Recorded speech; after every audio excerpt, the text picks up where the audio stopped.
So magandang buhay mga kabahay all over the world.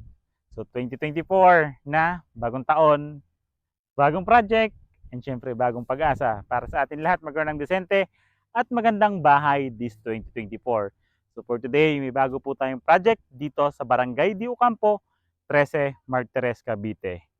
Welcome to Erenville Homes.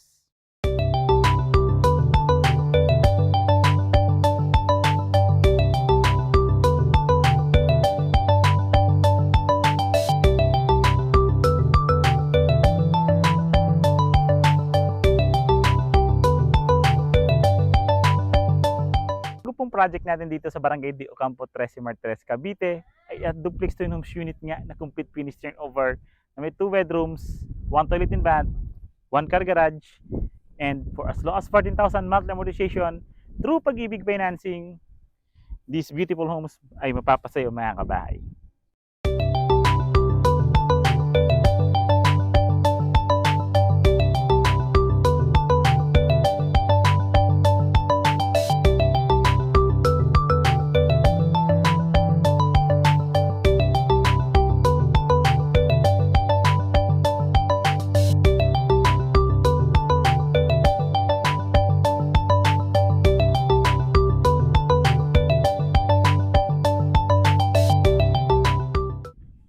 Again, this is Randy Salvador. Of course, my wife, si Julian Salvador.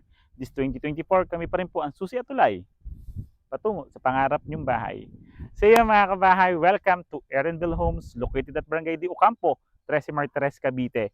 So ito nga pong bagong project natin na ito na under pre-selling lang is very affordable in terms of location. This project nga mga kabahay is a prime location kasi 2.5 kilometers lang to SM 13 Martires, Cavite, or 8 to 10 minutes drive lang, andun na tayo. Sa SM 13 Martires, Cavite, isa nandiyan na rin yung ating wet and dry market or pamilihang bayan ng 13 Martires, Cavite. And nandiyan na din po yung ating mga in terms of emergencies, mga hospitals natin, public and private hospitals, and mga schools natin. Very accessible din po itong location ni Erenville Homes. And aside from that, di ba? Complete finish turnover na to. May 2 bedrooms, duplex twin homes unit, 1 car garage, di ba? Lot area 72 square meter, floor area is 44 square meter. Tara, sabay-sabay tayo mag-house tour. So yan, si Erenville Homes nga po is isa to sa mga under pre-selling na project natin this 2024 sa 13 Martires, Cavite. 138 units lang po itong duplex twin homes unit na to na ino-offer natin dito sa Barangay Di Ocampo, 13 Martires, Cavite. Yan. Si Erenville Homes po, kung makikita nyo, yung frontage po natin is almost 1.5 meters lang po ito or 2 meters yung frontage natin. Makikita nyo is for our car garage na lang or for our pocket garden na lang itong frontage natin. Kasi meron na tayong parking space for our car kasi duplex and homes unit itong ino-offer natin. Kung makikita nyo naman po, mataas pa ang ceiling and may awning type window, ay may awning din po tayo para sa bintana natin at pintuan natin na protection natin sa ulan. Yan. So this is our duplex naman. So ito yung parking space natin. Imagine this, ito yung magiging parking space natin. Regular unit na 72 square meter na duplex, ito na po yan. So hakbangan ko, 1, 2, 3, 4. Imagine, 4 na hakbang ko yung lapad. Dito pa lang, makikita nyo na kung gaano ba kalaki yung pwede nyong ilagay na sasakyan, di ba? Yung haba niya naman, 1, 2, 3, 4, 5, 6, 7, 8, 9, 10. 10 hakbang ko, mga kabahay. Di po ganun kalaki hakbang ko. Ako po ay 5'7" yung height. Di naman po ganun kalaki yung hakbang ko. Pero doon pa lang po, makikita nyo na kung gaano kalaki itong ino-offer natin duplex unit natin. Meron na rin po tayong mga awning din po sa likod at harap din po ng ating mga bintana. Tara, pasok po tayo sa main entrance. Meron pa tayong faucet dito sa gilid, so naka-ready na siya for car wash or something, laundry, di ba? Yan. So yan, pagpasok natin, syempre complete finish turnover nga dito. Ang pintuan po natin is metal flush door. Yung lock set natin, ito na po yung turnover natin dito. Dito kay Erenville Homes po, dito sa Barangay Di Ocampo, 13 Martires, Cavite. Sa harapan po, kung makikita nyo, sliding window po yan sa harapan. Then aluminum frame na rin po yan. Then kung makikita, may mga outlets na rin po tayo included dito. 5 outlets dito sa baba na pwede natin gamitin na. Once lumipat tayo para sa mga appliances natin, nakatiles na rin po siya. Ceramic tiles yung ating flooring na tiles. Sa side po natin na bintana is a jalousie. Yan. Jalousie po itong bintana natin sa gilid. Pero pwede naman natin ito palitan ng sliding windows during the turnover po. Tara po. Kitchen countertop naman natin. Dito siya located. Granite kitchen countertop. May cabinet na rin po yan sa ilalim. Then naka-tiles na rin po yan. May isang outlet para sa rice cooker, blender, or anong pwede natin gamitin dito. Yan.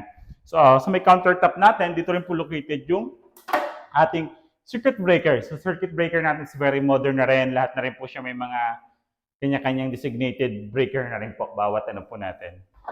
Yan. So, for the toilet in bath, one toilet in bath only lang din po dito kay Erenville Homes. Ito po yung toilet in bath natin. So, sa toilet in bath natin, kung makikita nyo, kapintura na rin siya.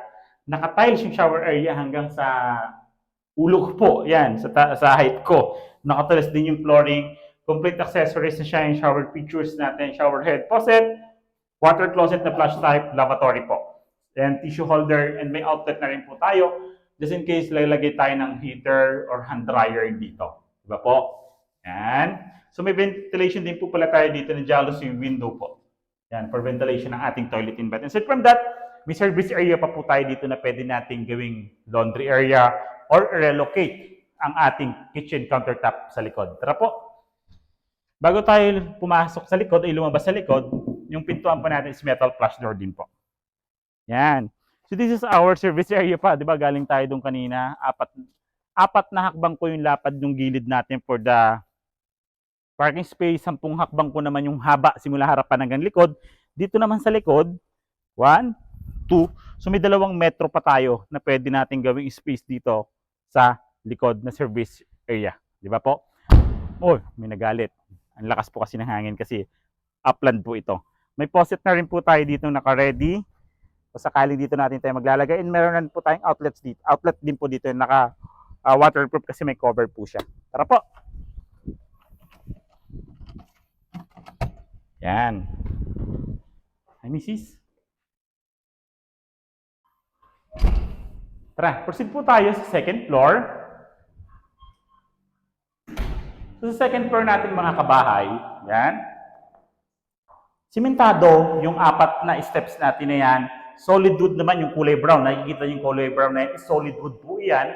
Tapos, yan. Bakal naman po ito. So, tubular po na ginamit yung bakal natin dyan pinaka-frame ng ating hagdanan. May railings din po tayo dito para hawakan pagtaakit natin. So, matibay din po siya mga kabahay. Tara, second floor po. So, bago tayo mag-proceed sa second floor, may 2 tayong glass dito. So, hindi siya na-open na glass natin. So, parang gagawin lang natin siyang ilaw or liwanag during daylight. So, natural light po galing sa inang araw. Tara po. So, dito sa taas, may 2 bedrooms po tayo dito, which is yung unahin natin is master's bedroom. Yan. So, this is our master's bedroom. Yung master's bedroom po natin is located sa harapan ng bahay natin. May bintana po siyang sliding window. Meron na rin po siyang provision for window type aircon na butas and outlet. Then sa mga outlets naman natin for the appliances, may 2 outlets po tayo dito and kumikita nyo. Ang taas na ceiling. Diba? Gano'n ba kalapad ang ating master's bedroom? 1, 2, 3, 3 hakbang master's bedroom. Halapad. 3 hakbang din yun, haba at lapad. So 3x3 po siya, mga kabahay. Yung ginamit nating partition, metal paring po and plywood marine partition natin. Tara po. Yan. Dito naman sa second bedroom natin, may isang bintana, 2 bintana. So 2 windows po dito sa gilid natin. Ito na may kagandahan. So well-ventilated mga kabahay. Hindi ko makikita nyo, mayroon na rin po siyang butas for window type aircon and outlet. So for outlets naman ng other appliances, may 2 outlets na rin po tayo dito. So dito, nakapasok siya rito. So pwede tayong maglagay isang mahabang single bed or double bed, kasya po. Diba? Tapos cabinet banda ron. So yan po, yung space naman natin dito sa second bedroom natin. Ganda, 138 units lang po ito dito sa Barangay Di Ocampo, Tresimor Tres, Cavite. So 138 lang po na duplex rooms unit. So pag-usapan po natin yung price through Pag-ibig Financing ni Erenville Homes. Tara po. So yun mga kabahay, so nakita natin yung model unit or yung actual turnover natin dito kay Erenville Homes located at Barangay de Ocampo, 13 Martires, Cavite. So yung unit nga po natin ito is meron po siyang 72 square meter na lot area and the floor area naman po is 42 square meter mga kabahay. So through Pag-ibig Financing, bank financing available po na financing dito kay Erenville Homes mga kabahay. So dito, discuss ko po. Ito po ang ating total contract price kay Erenville Homes po. Yan. So yung total contract price po natin dito is 2,581,898 pesos po. Then yung magiging reservation fee naman po natin dito is 10,000 only mga kabahay. Then yung magiging down payment naman po natin is 509,000 and 308,000 po. Ililess po natin yung 10,000 na reservation. So magiging net down payment natin is 499,000 and 388 pesos po. So yan po. So magiging monthly equity naman po natin dito is hinati po. Mayroon po kasi tayong first equity and second equity. Yun naman yung kagandahan dito. In the first equity po, pwede na pong i-process sa Pag-ibig yung ating application po once matapos yung first equity natin. So yung first equity po natin dito, katulad nga pa ng sabi ko, hinahati po yung down payment natin sa first and second equity. After the first equity, which is 12 months po yun, ipaprocess na po yan sa Pag-ibig or sa financing na mapipili nyo po. So magiging monthly amortization natin for 12 months po sa down payment is 25,381 pesos and 48 centavos po. So yun po yung magiging monthly natin sa loob ng 12 months. After that, pwede na pong i-process ang application nyo. Then yung magiging ika-13 month natin and ika-30th month naman natin, yung magiging monthly amortization natin is 10,822 and 79 centavos. Imagine that. Diba? Sa first equity nyo, pwede na pong i-process yung application nyo sa Pag-ibig. So yung magiging monthly amortization naman po natin, once makalipat na po tayo kay Pag-ibig, is 14,267 and 29 centavos po. Ito naman po yung monthly amortization natin and yung second equity, once ma-turn over po sa inyong unit ay possible pa magsabay. Di ba po? So at least, di ba, nakalipat na kayo sa bahay nyo habang nagda-down payment. Eh yun naman yung kagandahan dito sa in-offer nating project dito. So yung record income naman natin dito is 41,000 only mga kabahay. So, pwede naman po tayo mag-co-borrower once hindi natin ma-meet yung required income natin dito kay Erenville Homes mga kabahay. So, di ba? So, yun mga kabahay, lagay lang namin uling contact number namin dito sa namin para mas madali nyo po kaming contact about dito sa property na to. And kung ngayon ka pa lang napapadaan sa aming YouTube channel, hit like, subscribe, hit nyo na yung bell button para updated kayo sa mga bagong videos namin katulad nito. Again, I'm Randy Salvador. My wife is Julian Salvador. This 2024, kami pa rin po ang susi at tulay patungo sa pangarap niyong bahay. Bye-bye!